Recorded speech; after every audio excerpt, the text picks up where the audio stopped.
And what IIC and Climate Policy Initiative have tried to do with our research efforts is showcase some of those emerging opportunities which are coming in under-tapped areas.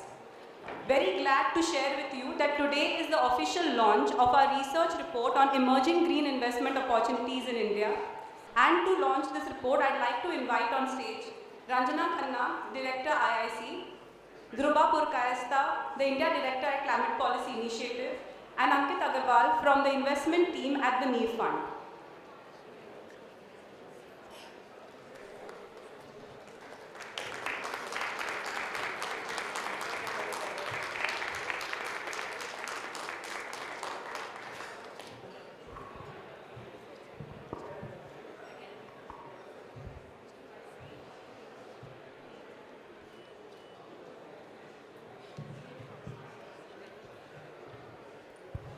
So very proud moment for us today to be releasing this report and a big thanks to the Climate Policy Initiative, Dhruba and team. It's truly been a very symbiotic relationship, I would say, for ISC and Climate Policy Initiative. And I just hope this is a start for many more partnerships like this. We have helped put together a narrative for green investment opportunities in India, and we'd like to keep on continuing on building that narrative year on year. So hopefully this is a very long-standing partnership, and we'll keep coming with these initiatives going forward as well. My special thanks to the Neev team as well for their support for the research initiatives, and especially supporting us with this report as well. So thanks a lot. Very, very proud moment for all of us. Over to you. Thank you, Ranjana. Thank you, IIC.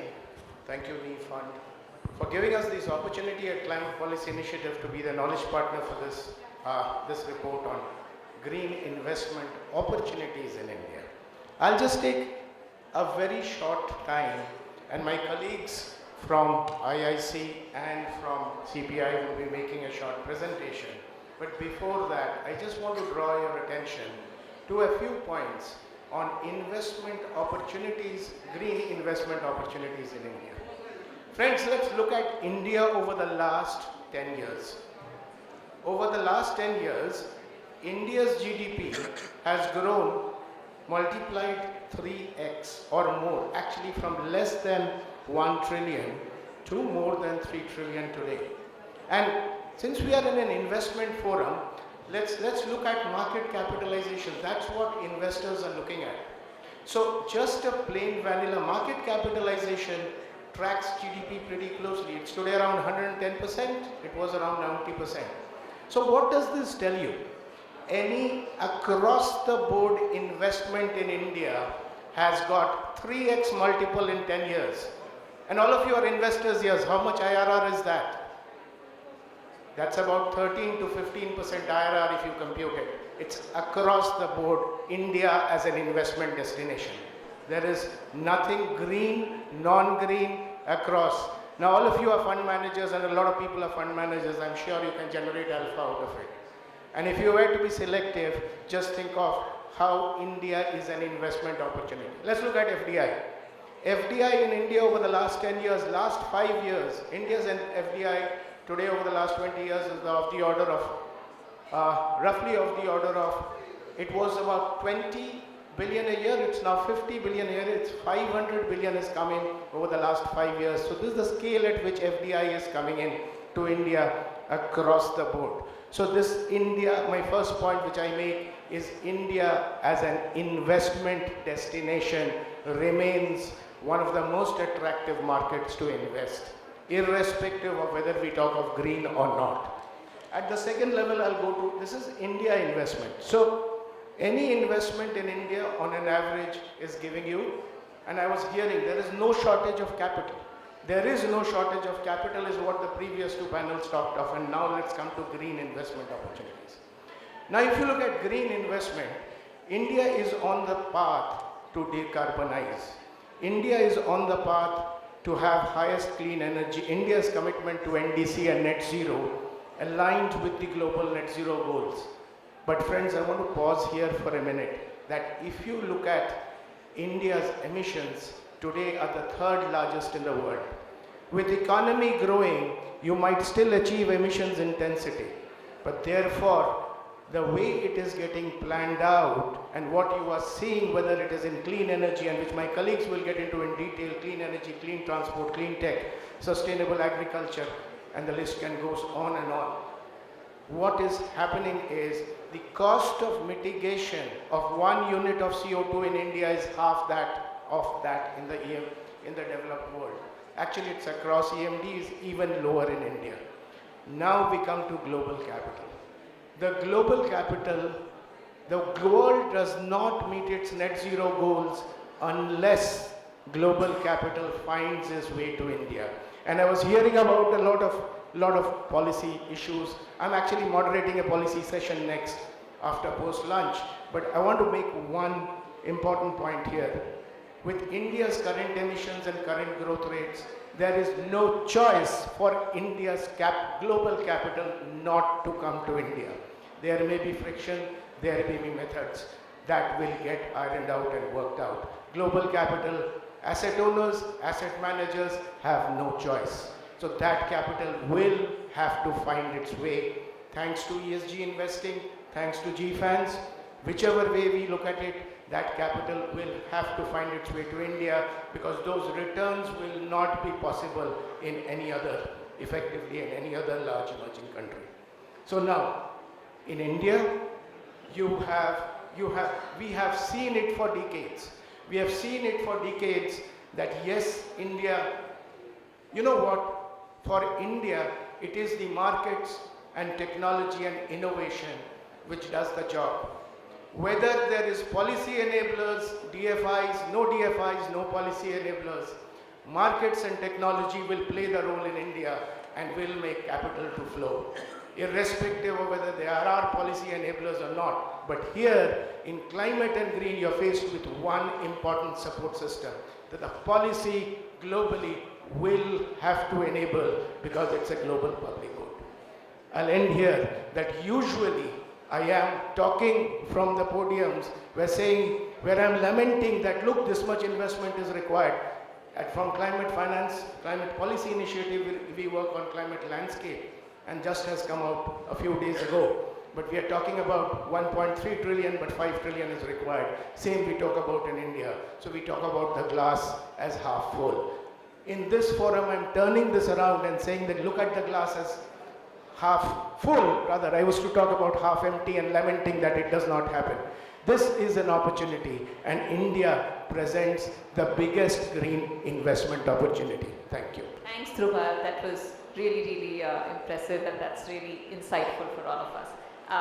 Can I just invite Ankit to maybe share 2 words with us, and then. Thank you so much, Ranjana. So we at Neev Fund have been proud to be a partner along with IIC and CPI to bring out this report.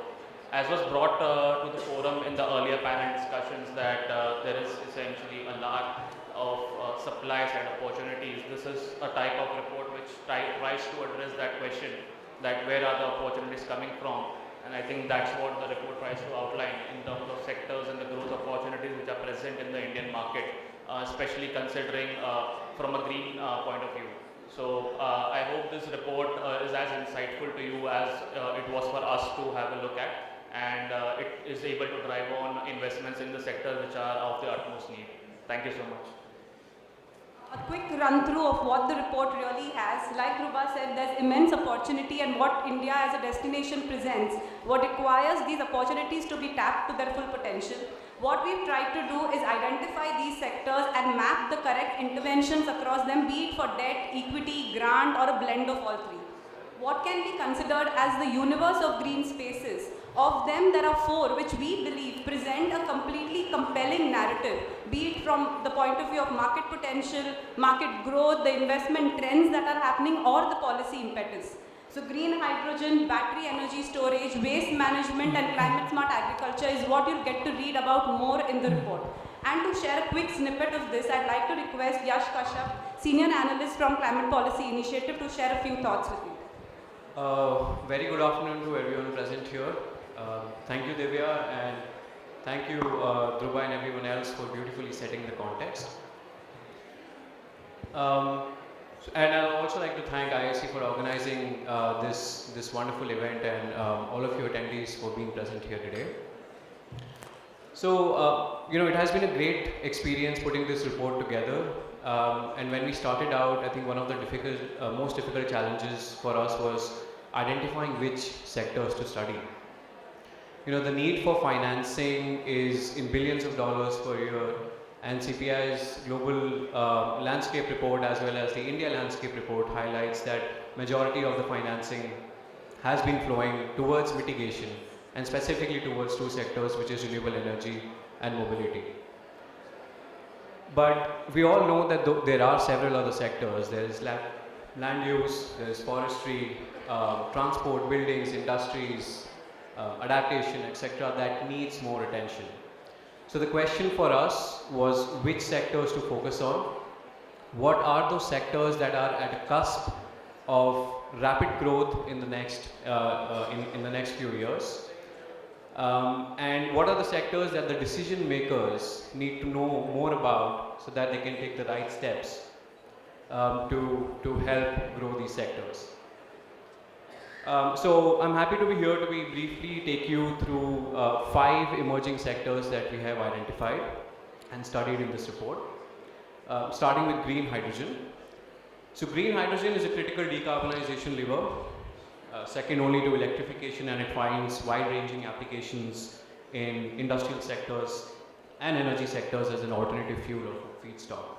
And over the last couple of years, since the launch of the green hydrogen mission, and several other policy announcements have been made, and several large public and private sector players as well as startups have entered this space. So as things stand, the sector is currently in early stages of development, but evolving rapidly. And we have identified several interventions for accelerating the pace of development of this sector, starting with technical assistance and funding for pilot projects and development of pipeline, providing demand certainty through offtake guarantees, structuring innovative business models to improve bankability, and the use of concessional finance and other de-risking instruments to mobilize private investments. The next sector is battery energy storage systems. Batteries, as you all know, is a relatively mature technology, and it finds wide-ranging applications for decarbonizing electricity and transport sectors. And recognizing this critical role that battery storage plays in India's transition, several important steps have been taken by the government, mainly focusing on securing supply chains, incentivizing domestic manufacturing, and supporting deployment in end-use applications. And over the last few years, costs have been declining rapidly, and today battery storage is one of the most attractive sectors for green investments in India. And what the sector needs currently is to boost domestic demand, improve the battery life cycle economics by enabling value stacking of various applications, support development of alternate cell chemistries which are better suited for the Indian environment, and providing better terms of capital for project developers. Next, we come to the third sector, which is climate smart agriculture, or CSA. Now, agriculture is particularly interesting because it is a sector that both contributes and is impacted by climate change. And climate smart agriculture refers to technological solutions and sustainable practices which can reduce the emission intensity while building the resilience of agriculture and food systems.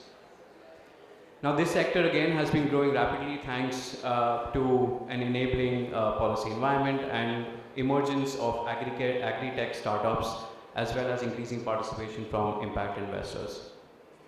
And what we've identified in this report is the sector needs both farmer level and investor level interventions to scale. We need to build capacity of farmers to adopt these smart solutions. We need to improve availability of affordable financing for farmers as well as financial institutions. And we need patient capital for early stage enterprises. The last fourth sector that you can see on the slide is waste management and material circularity. Now, India, as a rapidly growing economy with a huge population, produces a lot of waste. A lot of this comes from major sectors like energy, agriculture, plastics, construction, etc. And a lot of this can and should be managed, or rather recirculated back into the economy to reduce wastage as well as greenhouse gas emissions. This sector is quite complex because it is largely unorganized and there are challenges involved in managing different forms of waste. However, again, because of government initiatives in the recent years, this sector has been growing steadily, and today each part of the waste management value chain presents a viable investment opportunity. And what we need is to organize the workforce, provide technical assistance to municipal bodies, strengthen the value chain by building partnerships, and support growing enterprises through risk capital and credit risk mitigation. Now, one of the sectors that you don't see here on the slide but that needs a special mention is climate adaptation. You may be aware, just last week, the United Nations Environmental Programme released a report that finds a massive $200 to $300 billion gap in adaptation financing globally. And this gap is widening. The case for adaptation is also slightly different from other sectors, since adaptation does not lend itself to private financing. And so in this report, we dive into the state of financing adaptation in India, exploring the bottlenecks, and also we share some of the insights showcasing how public finance can be leveraged to mobilize private capital. Right, so while we see that each sector is unique, and you'll find that in the report as well, there are some common themes that emerge in the nature and type of support that these green sectors require. And there are really 5 key points here. The first and foremost is a stable and strong policy and regulatory environment. Second is the need for an innovation ecosystem that supports technologies and solutions at all stages of development, right from ideation all the way to commercialization. The third is collaboration among stakeholders in the ecosystem and across the value chain to structure bankable business models. Fourth is blended finance instruments to leverage public capital to mobilize private investments. And last, and I think in this room most importantly, is that investors really need to understand the sectoral nuances quite well. Right? The investment thesis and approach needs to align with what the sector actually needs. And through this report, we hope to bring to light these nuances. And I'll close by saying that, and with some sense of urgency, that we need to drive capital towards these sectors, and we hope that this report supports decision makers in better understanding these sectors. We sincerely hope you find this report useful, and you can also download a soft copy of this report by scanning this QR code that you see on the screen. Thank you very much. Thank you, Yash. A big thank you to the CPI team and the Neev Fund team for their support. Like Yash said, the report is now available for download. It's also going to be accessible on IIC's website.